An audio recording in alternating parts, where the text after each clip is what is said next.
On continue notre petite étude sur le royaume de Dieu, le royaume des cieux. C'est excitant, tout le matériel qu'il y a dans la Bible, tous les versets qui nous parlent de ces choses-là. On apprend des choses. Moi, ça me bénit au bout. J'espère que vous êtes bénis. La semaine passée, on a vu comment entrer dans le royaume de Dieu. On a vu les étapes qui sont expliquées dans plusieurs versets. La Bible n'est pas juste un verset. Il faut bien comprendre cela. Quand tu veux comprendre le sujet de quelque chose, il faut que tu y ailles chercher tous les versets qui parlent de ce sujet-là. Tu mets ça ensemble, tu t'aperçois des fois qu'il y a beaucoup plus que juste une chose. C'est la même chose qu'est-ce qu'on va voir aujourd'hui. La semaine passée, on a vu comment entrer. Aujourd'hui, on va voir qui n'entrera pas dans le royaume de Dieu.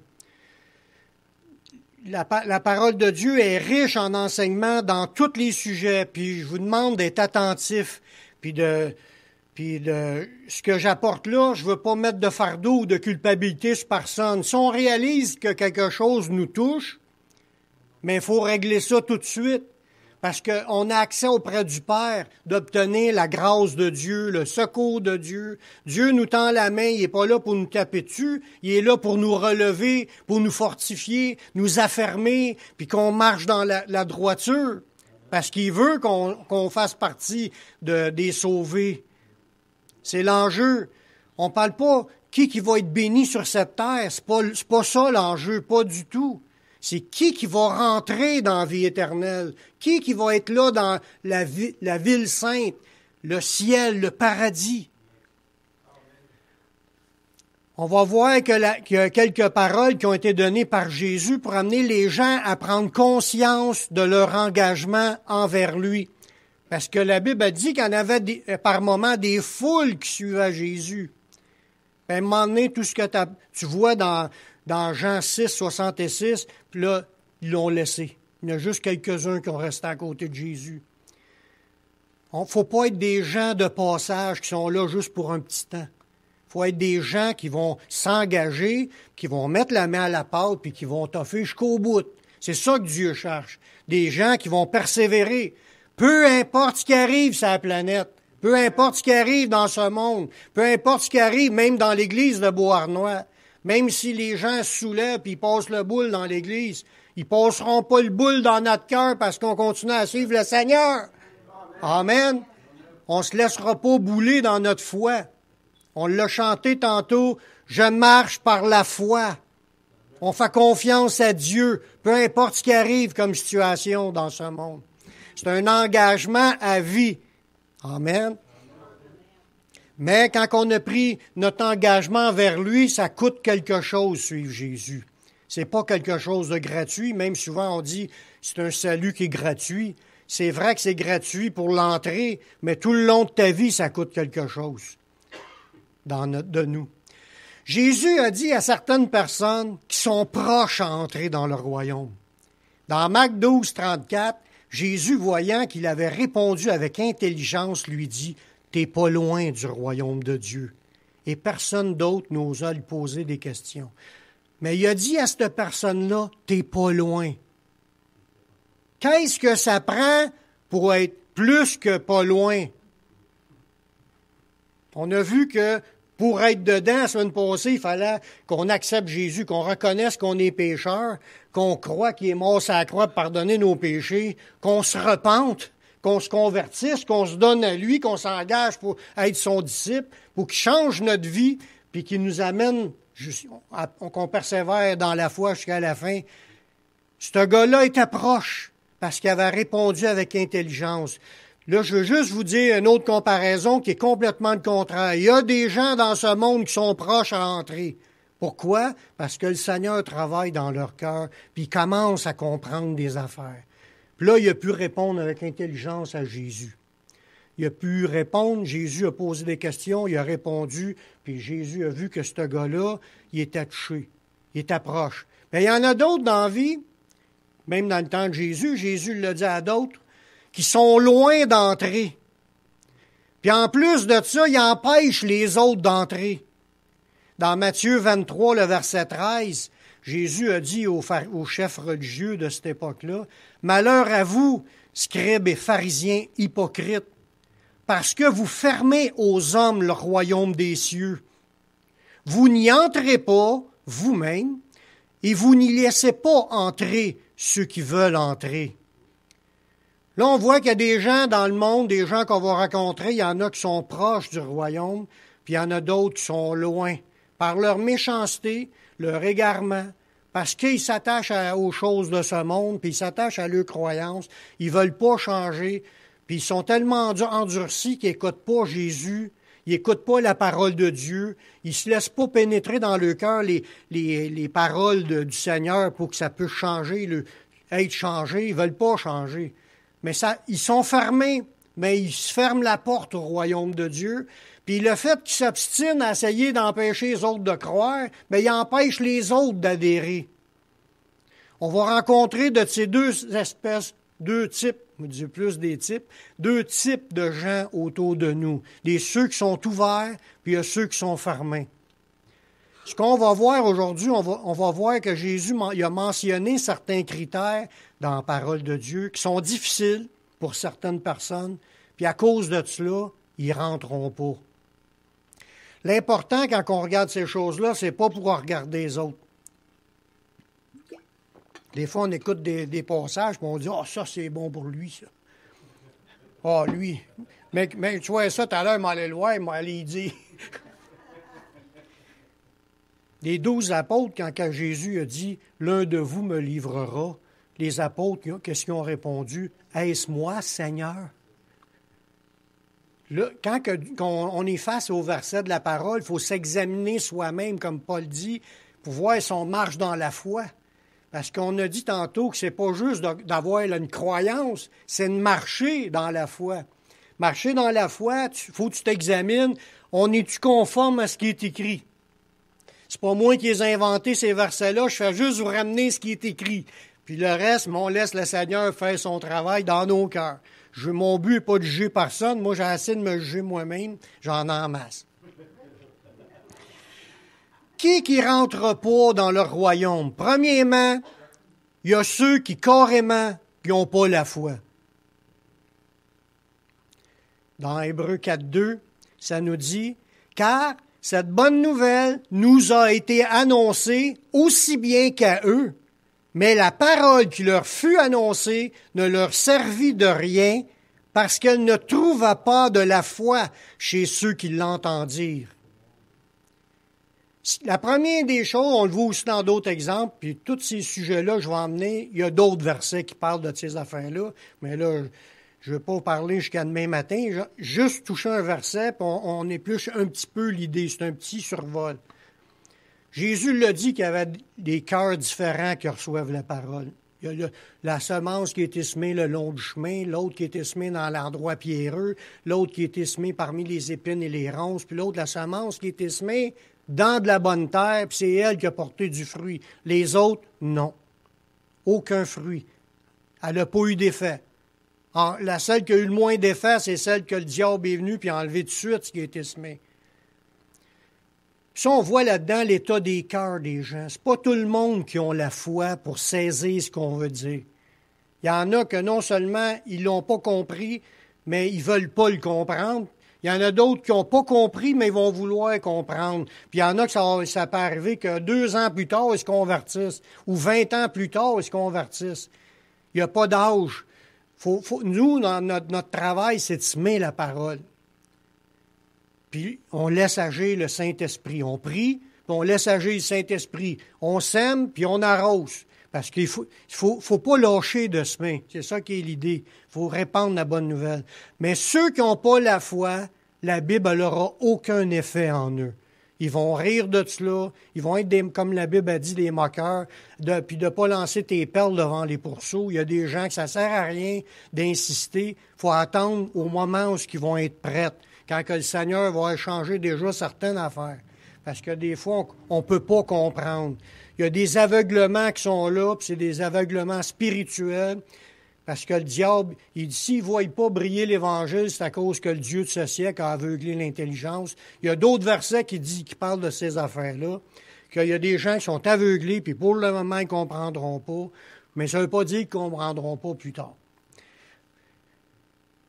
Fait que si vous êtes ici, je pense que vous ne faites pas partie de cette catégorie-là. Vous êtes ici pour entendre, puis vous êtes ici parce que vous voulez connaître, vous voulez servir le Seigneur. Gloire à Dieu. Un autre groupe de personnes qui ne rentreront pas, c'est ceux qui ont oublié quel est le plan du salut, puis ils dérapent dans de fausses doctrines. Là, on parle du monde qui l'ont reçu, mais qui ont oublié le plan du salut. Puis là, ils se tournent, des fois, ils abandonnent les églises qui prêchent la sainte doctrine, puis ils s'en vont adhérer à des fausses doctrines. Ils changent de religion. Ils ont oublié ce qui était le plan du salut. On voit ça dans 1 Corinthiens, chapitre 15, les versets 1 à 3. L'apôtre Paul, il dit, « Je vous rappelle, frères, l'évangile que je vous ai annoncé, que vous avez reçu, dans lequel vous avez persévéré, et par lequel vous êtes sauvés. Si, c'est là la condition, vous le retenez tel que je vous l'ai annoncé, autrement, vous auriez cru en vain. » Ça veut dire la base doctrinale, le plan du salut, ça ne doit pas changer. Il faut toujours croire Jésus, qu'on est pécheur. Jésus est mort sur la croix, pardonner nos péchés. Il est mort, il est ressuscité. Puis qu'on a adhéré à cela, puis à se laisser transformer par le Saint-Esprit, parce qu'il faut naître de nouveau. C'est les bases de la doctrine, ça. Parce que là, dans ce contexte-là, les Corinthiens, ce qui est arrivé, c'est qu'il y en a qui ne croyaient pas à la résurrection. Ils ne croyaient plus qu'il y avait une résurrection. Puis là, Paul, dans les arguments qu'il lui amène, il dit, s'il n'y a pas de résurrection, Jésus non plus n'est pas ressuscité. S'il n'est pas ressuscité, on est tous faits, ça ne sert à rien, on fait juste croire en cette vie, il n'y a pas d'espérance d'avoir d'autres choses.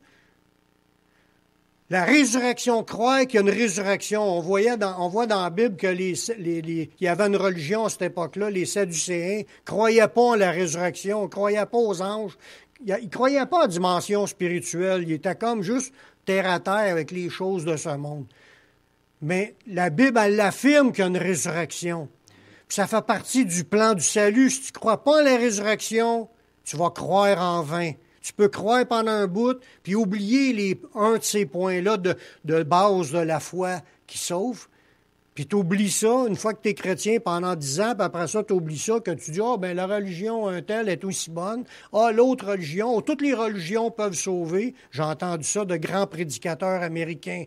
Toutes les religions sont sauvées. Les musulmans, c'est nos frères, blablabla. C'est des mensonges. C'est un aveuglement spirituel. C'est de l'apostasie, c'est d'abandonner la foi dans la sainte doctrine. L'Église est la colonne et l'appui de la vérité. La vérité, c'est quoi? Jésus et sa parole. C'est pas juste Jésus. On défend ce qui est écrit là. Puis c'est ça la vérité. Ce qu'il y a d'écrit là-dedans, sans en ajouter, sans en enlever. Fait que là, je vous dis, le sujet d'aujourd'hui, qui n'entrera pas? C'est ceux qui oublient les points de base du salut. Il est important, frères et sœurs, qu'on garde la foi dans la vérité, puis qu'on ne laisse pas rentrer les mensonges. Le mensonge, vous savez de qui ça vient? Qui est le père du mensonge? C'est le diable. Puis les chrétiens ne doivent pas avoir de mensonges dans leurs pensées, puis ni dans leur bouche non plus. Un autre groupe de personnes qui n'y rentreront pas, il y a ceux qui tordent le sens des Écritures pour ne pas mettre en pratique. Dans 2 Pierre 3,16, ça nous dit, là il parle de l'apôtre Paul, c'est ce qu'il fait dans toutes ses lettres où il parle des choses dans lesquelles il y a des points qui sont difficiles à comprendre, dont les personnes ignorantes et mal affermies tordent le sens des Écritures, comme celui des autres Écritures, pour leur propre ruine. Tordent le sens des Écritures. Ça veut dire qu'il y a des gens qui enseignent des affaires, mais ils revirent ça à l'envers pour ne pas le mettre en pratique. Parce que des choses sont compliquées à expliquer, surtout quand on lit que les traductions françaises et anglaises. Les traductions françaises et anglaises, c'est correct de les lire, puis il faut les lire parce on est des francophones. Si tu es francophone, il faut que tu lis en français. Il y a des erreurs dans des mots. J'espère que je ne vous choque pas. Il y a des erreurs parce que le gars, il a fait son possible pour traduire dans la pensée qu'il avait dans ce temps-là, puis aussi avec les moyens. Un exemple, Louis II, là, sa première traduction est en 1890. Il n'y avait pas d'ordinateur, lui. Tout était fait à la mitaine. Puis il n'y avait pas de dictionnaire, puis toute la poussée qu'on a aujourd'hui. Puis il a fait son possible, mais il y a des mots de temps en temps, puis il y a des idées qui sont dures à comprendre. Ça semble se contredire avec d'autres idées. C'est parce que en français, ça peut sembler se contredire, mais pas dans l'original. La parole de Dieu est infaillible dans l'original, en hébreu et en grec. Mais les personnes ignorantes, ceux qui ne savent pas ça, puis qui ne vont pas plus loin pour checker le pensée, ou les gens qui sont mal affermis, c'est ceux qui ont reçu de mauvais enseignements, puis ils n'ont pas vu d'autre chose que leurs mauvais enseignements qu'ils ont appris. Ils ont beau être sincères, mais tu peux être sincèrement dans l'erreur. Il faut que tu suives ce qui est écrit là, mais dans le vrai. Puis pas tordre. Parce que là, c'est quand on tord, qu'on commence à affirmer des affaires que c'est pas ça que Dieu voulait dire. Puis là, tu peux partir des fausses doctrines. Il y en a plein de fausses doctrines qui véhiculent. Je ne suis pas là aujourd'hui pour discuter ou expliquer les différentes fausses doctrines, mais il y en a un paquet qui vont faire qu'il y en a qui vont se perdre à cause qu'ils ont écouté ces idées-là.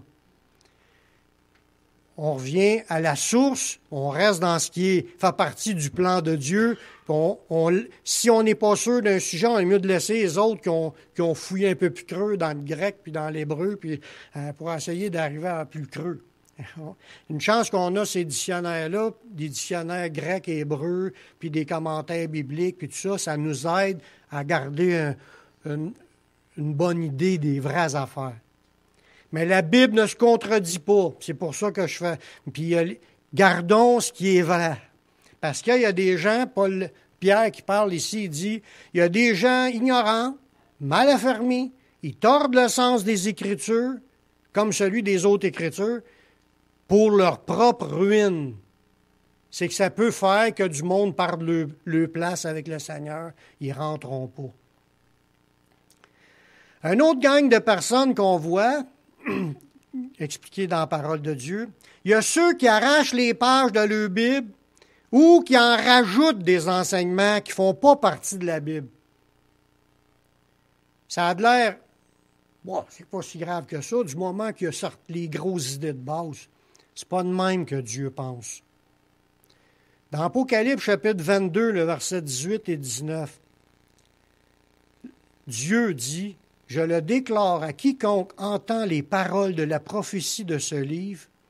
Si quelqu'un y ajoute quelque chose, Dieu le frappera des fléaux décrits dans ce livre. Et si quelqu'un retranche quelque chose des paroles du livre de cette prophétie, Dieu retranchera sa part de l'arbre de la vie et de la ville sainte décrite dans ce livre. »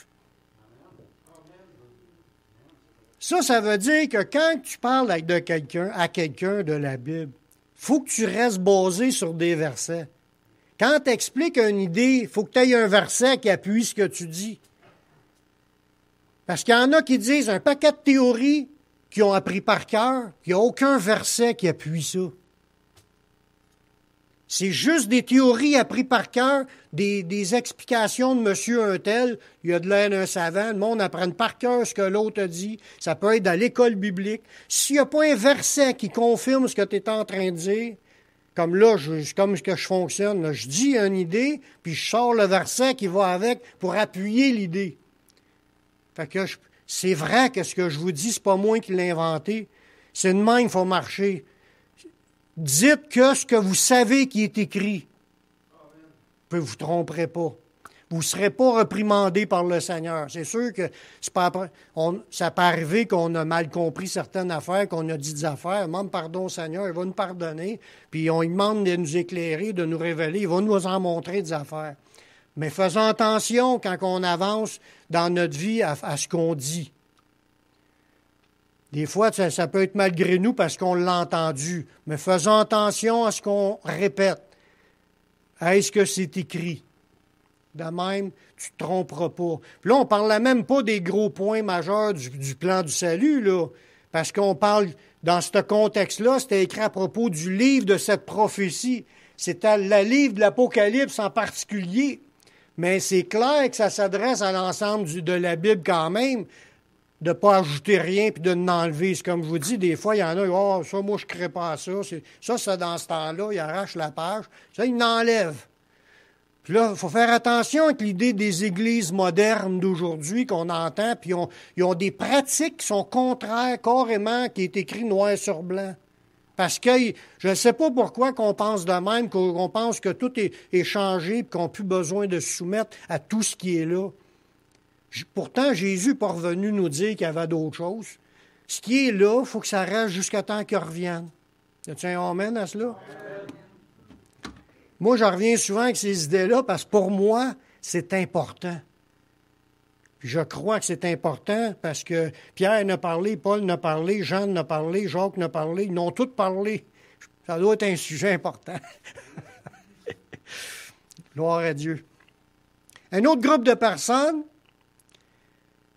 c'est ceux qui sont trop orgueilleux pour courir aux pieds de Jésus.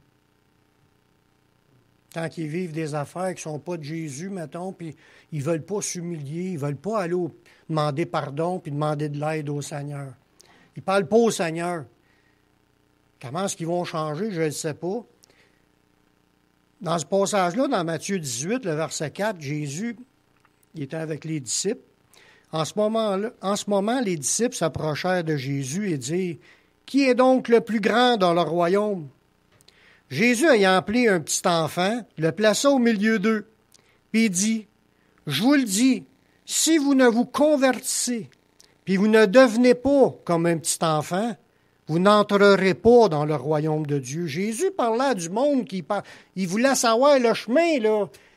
Puis un des points, c'est se convertir à Jésus. Ça veut dire qu'il faut que tu changes ta vie pour suivre Jésus, puis qu'il faut que ta vie change, mais en plus, il faut que tu deviennes avec une mentalité comme un petit enfant. Que quand Jésus dit de quoi, oui, pas. Faut obéir. On ne parle pas d'enfants rebelles, on parle d'enfants obéissants. Puis là, au verset 4, il dit, « C'est pourquoi quiconque se rendra humble comme ce petit enfant sera le plus grand dans le royaume des cieux. » Jésus recherche l'humilité. Puis si on y est allé, ça veut dire, il ne rentre pas. Si on ne se convertit pas et qu'on ne devient pas comme un enfant, on ne rentre pas dans le royaume. T'as beau faire des stepettes dans l'église puis chanter le plus fort de la gang, mais si t'es un orgueilleux, puis tu ne veux pas changer, puis tu ne veux pas aller à Jésus pour être changé, tu ne rentres pas. Dieu résiste aux orgueilleux, puis il fait grâce aux humbles. L'humilité précède la gloire. L'orgueil précède la ruine. Il y a plusieurs passages qui en parlent de tous les sujets. On pourrait faire une étude d'une réunion pour chaque sujet. Mais là, c'est juste un survol pour voir qu'il y a des conditions pour demeurer dans le royaume. Qui va rentrer? Le plan pour rentrer au départ, la porte, là, on l'a vu la semaine passée. Mais là, on parle le chemin.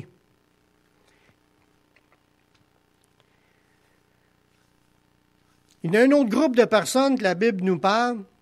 C'est ceux qui mettent leur confiance dans leur argent ou dans autre chose que Dieu. Dans Marc 10, 23 à 25, ça nous dit, Jésus, regardant autour de lui, il dit à ses disciples qu'il sera difficile à un riche, qui sont difficiles à ceux qui ont des richesses, d'entrer dans le royaume de Dieu. Les disciples furent étonnés de ce que Jésus parlait ainsi, et reprenant, il leur dit, « Mes petits enfants, qu'il est difficile à ceux qui se confient dans les richesses. » C'est pas le problème, c'est pas d'en avoir des richesses. C'est ceux qui se confient dans les richesses. Mettre ta confiance dans la richesse. Il dit qu'il est difficile à ceux qui se confient dans les richesses d'entrer dans le royaume de Dieu. Il est plus facile à un chameau de passer par le trou d'une aiguille qu'à un riche d'entrer dans le royaume de Dieu. La richesse, dans ce contexte-là, vous l'avez sûrement déjà lu, c'est un jeune homme qui était riche, puis qui était allé voir Jésus, puis il aimait Dieu, puis il voulait savoir quoi faire pour être sauvé. Jésus il a dit, tu connais les commandements? Il dit oui, puis je les ai même tout observés depuis que je suis au monde. Puis là, il en a nommé des commandements, puis il dit, j'ai tout observé ça. Puis Jésus l'aima, c'est ce que ça dit dans le texte. Jésus a aimé ce gars-là qui faisait un effort de plaire à Dieu, qui aimait Dieu. Mais il voulait savoir quoi faire pour être sauvé. Jésus, lui, il a dit, j'ai tout fait ça. Là, Jésus, il dit, il te manque encore quelque chose. Va, vends tout ce que tu as, donne-le aux pauvres, tu as un trésor dans le ciel, puis viens, suis-moi. Là, le jeune homme s'est en allé tout triste parce qu'il y avait de grands biens. C'est là que Jésus a dit que ce gars-là, il se confiait dans les richesses, mettait sa confiance là-dedans. Moi, je pense que s'il aurait mis sa confiance en Dieu, puis qu'il l'aurait fait, Dieu l'aurait béni en double. C'est pas le problème, c'était pas le problème. Le problème, c'était pas l'argent. Le problème, c'est où ce qu'il mettait sa confiance. C'est dans ses richesses. Ceux qui se confient dans leur argent, ils ont confiance, là. Ils ont un problème. Oh, c'est pas grave, j'ai l'argent, je vais me l'acheter. Toute leur vie est basée sur j'ai de l'assurance parce que j'ai beaucoup d'argent. Mais ça, là, ça ne nous amène pas à mettre notre confiance en Dieu. Un chrétien doit apprendre, quand il arrive quelque chose, à remettre ça dans les mains du Seigneur et à croire, même s'il a l'argent dans son compte de banque. Seigneur, c'est entre tes mains, puis je mets ma confiance, puis le Seigneur arrange les affaires. Même si tu avais l'argent, ta confiance n'est pas là, elle est dans le Seigneur. Ta confiance n'est pas dans le médecin, elle est dans le Seigneur. Ça ne veut pas dire qu'il ne faut pas que tu te fasses soigner. Mais quand tu te fais soigner, tu as commencé par y dire au Seigneur, j'ai tel problème. Puis tu demandes de l'aide au Seigneur. Puis le Seigneur peut utiliser n'importe quoi pour te guérir. Puis il peut utiliser direct son esprit aussi. C'est lui qui décide. Il n'est pas contre les médecins, le Seigneur. Il est contre où tu mets ta confiance. Il veut que le chrétien apprenne à mettre sa confiance en lui. Puis ce que Dieu est en train de faire présentement, il est en train d'ébranler la société pour que les gens apprennent à mettre leur confiance en d'autres choses que dans la science ou de la mettre dans l'argent, puis dans les loisirs. Il veut qu'on regarde à lui, qu'on s'attende sur lui. Amen.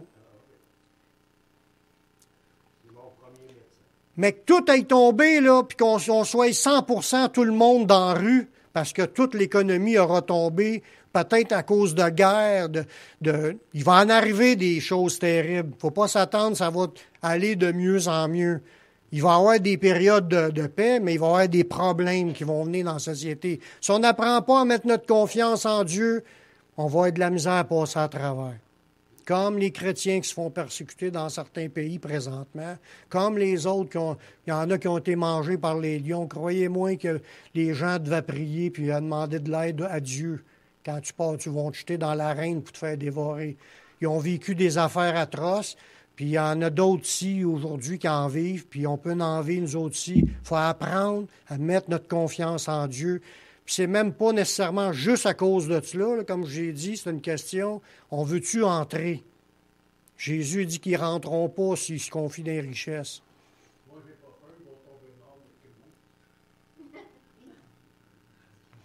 Un autre groupe de personnes qu'on voit dans la parole, il y a ceux qui ne sont pas prêts à arrêter et à se débarrasser des péchés qui déplaisent à Dieu.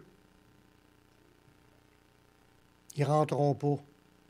Dans Marc 9, 43-48, Jésus l'a dit, il a dit, « Si ta main est pour toi une occasion de chute, coupe-la.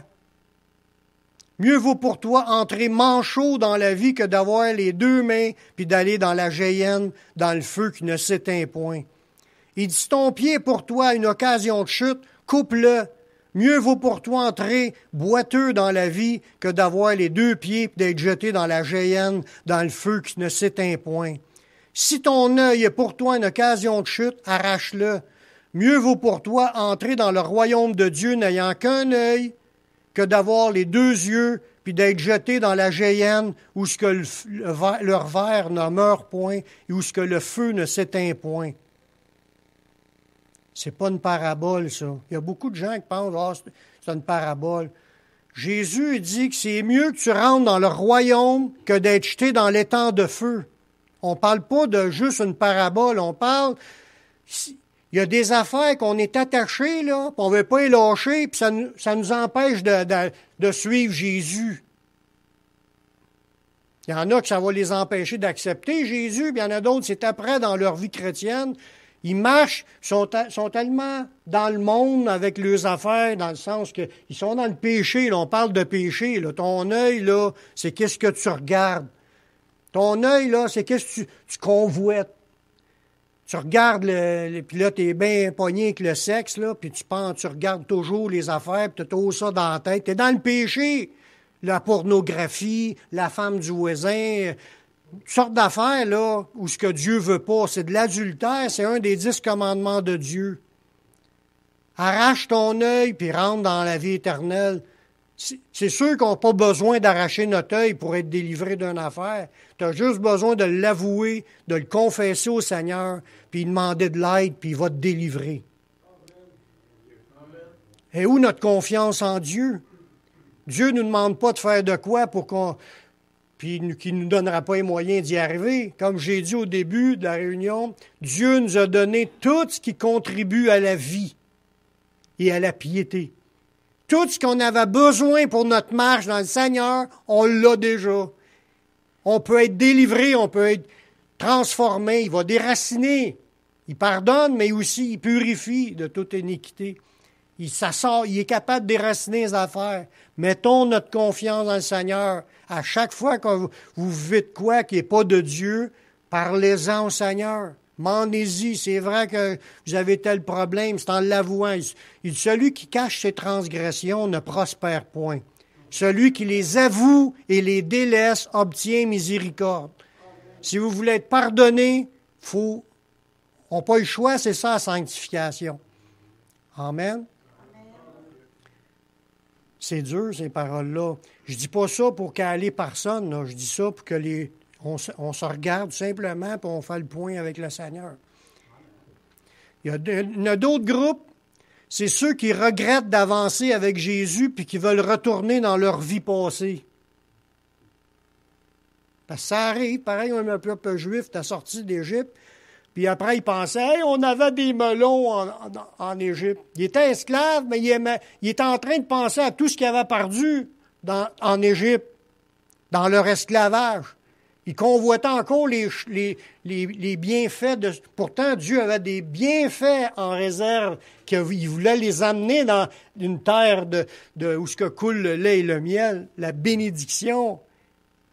Mais il voulait retourner en arrière, puis il voulait retourner dans leur ancienne vie. Jésus a dit une parole à propos de ce sujet-là dans Luc, chapitre 9, verset 62. Jésus lui répondit, « Quiconque met la main à la charrue puis regarde en arrière n'est pas propre au royaume de Dieu. » Si vous voulez être sûr d'entrer au ciel, arrêtez de regarder ce que vous avez perdu en Jésus. Regardez plutôt ce que Jésus veut vous donner. On est tous dans le même bateau. On n'est pas juste une trentaine. Mettons, on est une trentaine, là. On n'est pas juste 5-30 sur la planète. Il y a 800 millions de chrétiens sur la terre, il faut qu'ils pensent comme cela, là. 800 millions qui marchent dans le chemin de servir Jésus, d'abandonner. Si j'aurais mis tous les versets, là, il y en a plusieurs versets que je n'ai pas mis, il dit, il faut que tu sois prêt à abandonner ton père, ta mère, ta femme, tes enfants, ta terre, ta maison. Les apôtres ont dit, Seigneur, on a tout abandonné, nous autres, qu'est-ce qui va arriver? Il dit, quiconque aura perdu à cause de moi, père, mère, frère, sœur, terre, enfant, recevra au centuple dans ce siècle ici, puis après ça, il dit la vie éternelle. Tu vas en perdre des affaires, faut que tu sois prêt à lâcher. Puis faut pas que tu regardes en arrière, faut que tu regardes en avant. Alors, regarde à Jésus, marche avec Jésus, sers le Seigneur, puis le Seigneur il va combler, il va te bénir, il va te conduire, puis il va t'amener dans son royaume. Un petit peu plus dans ce sens-là, il y a ceux qui ne sont pas prêts au renoncement ou à aller jusqu'au bout.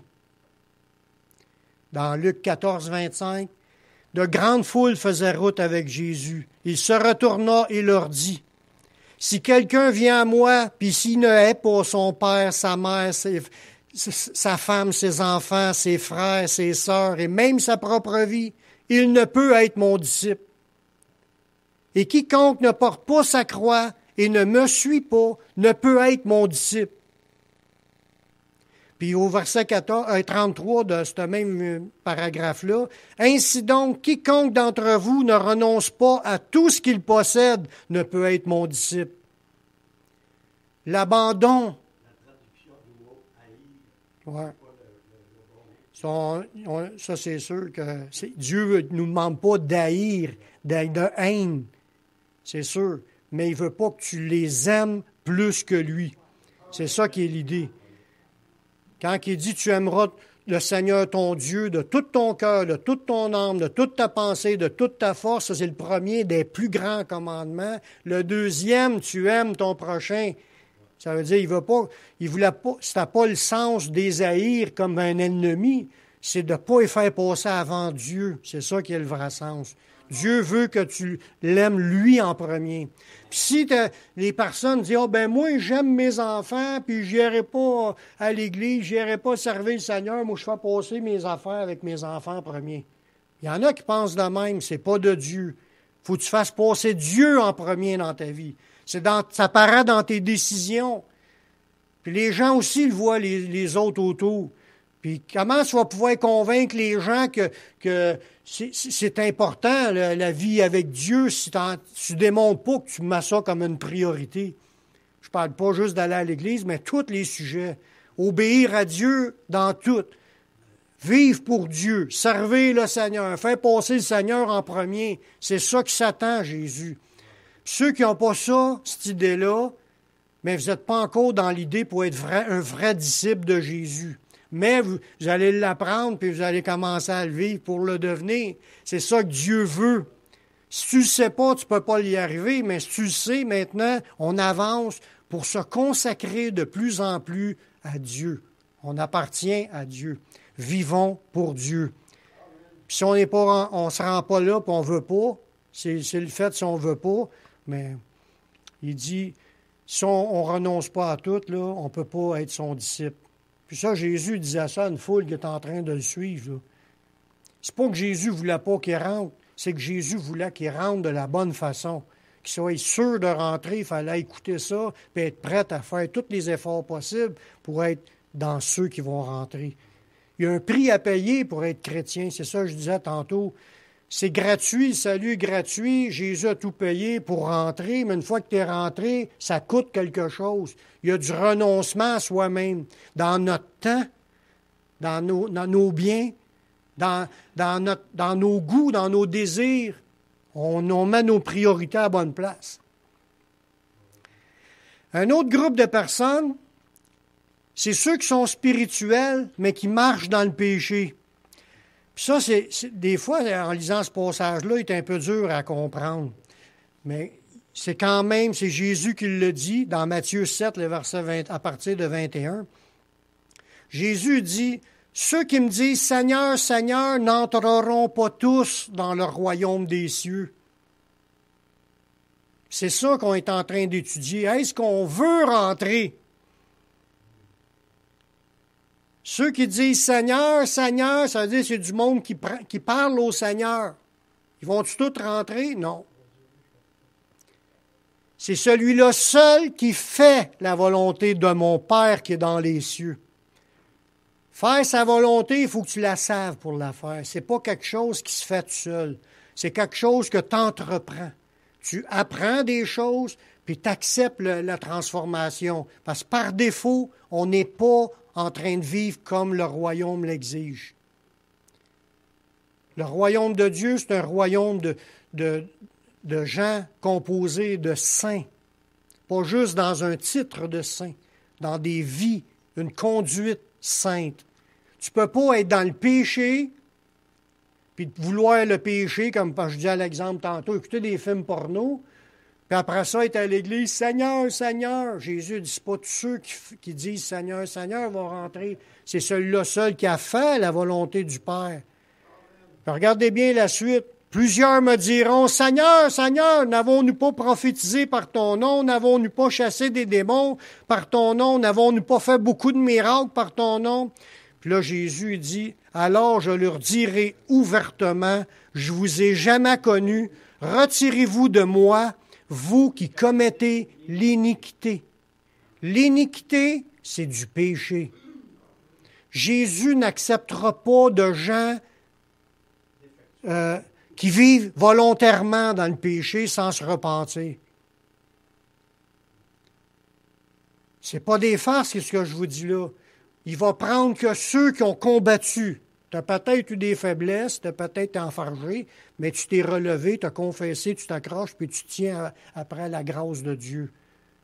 De se laisser aller là, à tous les films, je reviens toujours avec ce sujet-là, mais il n'y a pas un que ce commandement-là. Il y en a 10, puis ils ont toutes des idées différentes.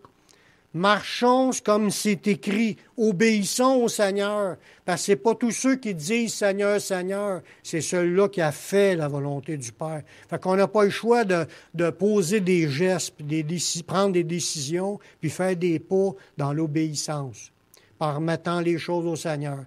Puis, je suis sûr que si on est comme cela, quand Jésus va revenir, on ne sera plus comme cela, on va être encore plus saint.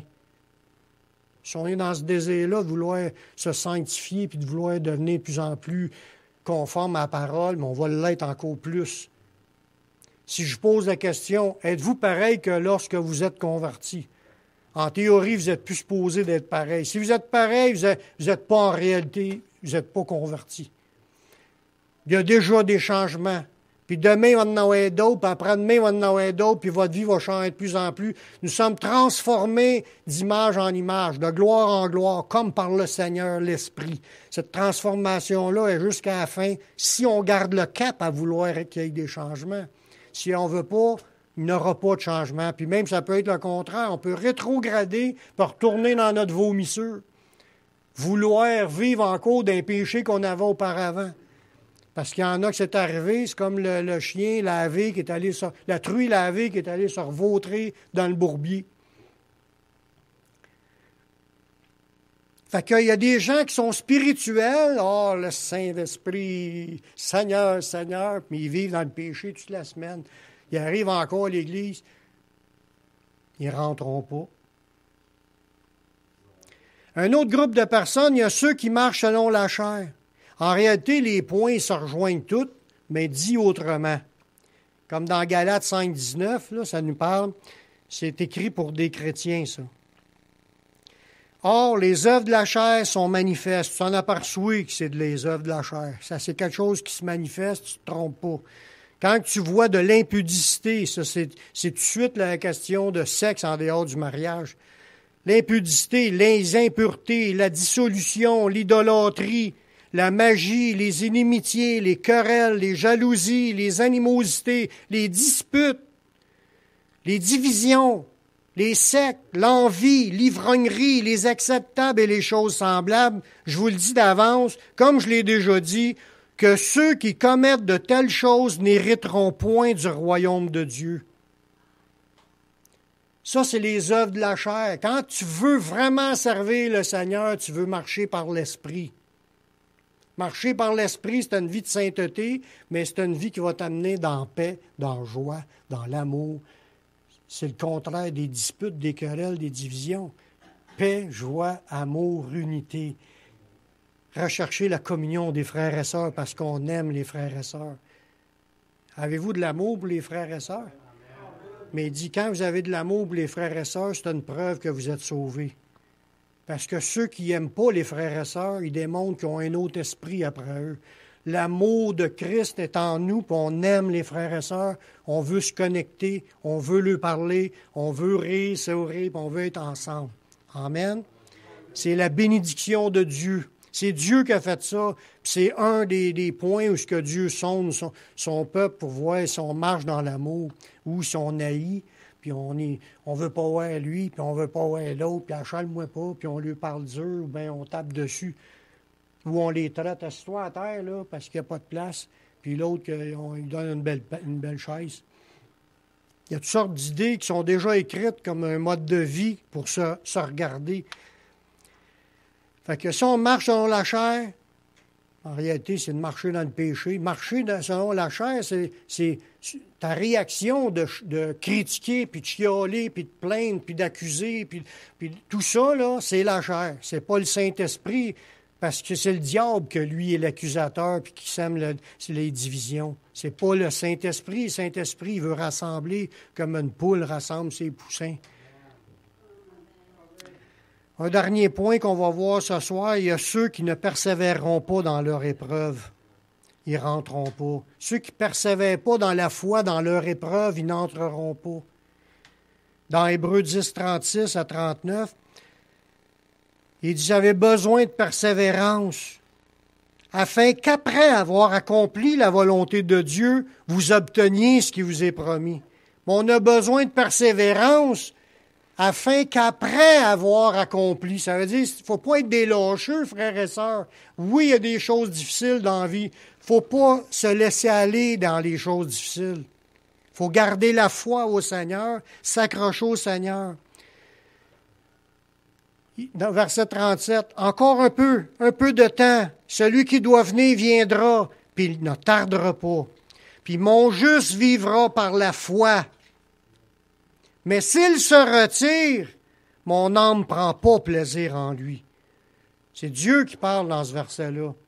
Si on se retire de la foi parce qu'on a des épreuves trop grandes, on ne persévère pas, on a des difficultés, on ne rentre pas. On se retire pour se perdre. Là, l'apôtre Paul, lui, il s'affirme comme qu'est-ce qui est, lui.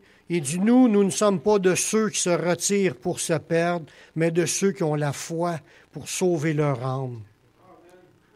Êtes-vous de ceux qui ont de la foi pour sauver votre âme? Oui, Jésus m'a déjà sauvé. Non, il faut comprendre que le cadeau, il est offert, mais il faut que tu le saisisses par la foi, puis il faut que tu le gardes par la foi. Il dit... on n'est pas de ceux qui se retirent pour se perdre, mais de ceux qui ont la foi pour sauver ton âme. C'est ta foi qui va faire que tu vas persévérer. Puis oui, mais j'ai une faible foi, j'ai de la misère dans ma foi. Oui, c'est correct. On va te donner des moyens pour grandir ta foi. Lis la Bible. La foi vient de ce qu'on entend. Ce qu'on entend vient de la parole de Dieu. Ma nourriture est de faire la volonté de mon Père. Sers le Seigneur, tu vas être nourri spirituellement. La parole de Dieu, elle te nourrit ta foi, puis servir le Seigneur, ça nourrit ta foi. Tu vas grandir dans le Seigneur, tu vas devenir de plus en plus solide, puis tu vas être capable de passer à travers n'importe quelle épreuve sans abandonner le Seigneur. Tu vas être debout quand il va venir te chercher. Puis un autre moyen qu'il nous dit aussi, demande-le au Seigneur. Veillez et priez afin d'avoir la force de tout surmonter puis de paraître debout devant le Fils de l'homme. Si on veut être debout quand Jésus va venir nous chercher, bien, on a un effort à faire, frères et sœurs. Prions, lisons la Bible, réunissons-nous, fortifions-nous dans le Seigneur. Puis ceux qui ont des combats, supportons-nous les uns les autres, prions. Vous avez des sujets de prière, vous pouvez les écrire dans notre chat. On a un chat, il y a des sujets de prière qui sont mentionnés. Les gens prient. Puis il y a des gens qui reçoivent des exaucements. Dieu bénit. Dieu répond aux prières. Continuons à nous accrocher au Seigneur. Laissons-nous pas détourner par ce qui nous entoure. La récompense est pour ceux qui vont marcher jusqu'à la fin. Amen. Prions. Seigneur, je te remercie pour ta parole qui est vraie.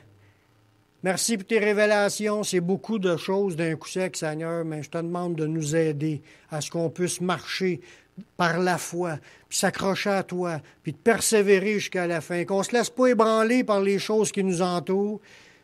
Nous savons que le but, c'est de rester en toi. Guide-nous, conduis-nous, fortifie-nous, bénis ton peuple, bénis tes enfants, puis merci de ce que tu vas faire dans nos vies. On te rend la gloire qui te revient, puis on te prie dans le nom de Jésus-Christ. Amen.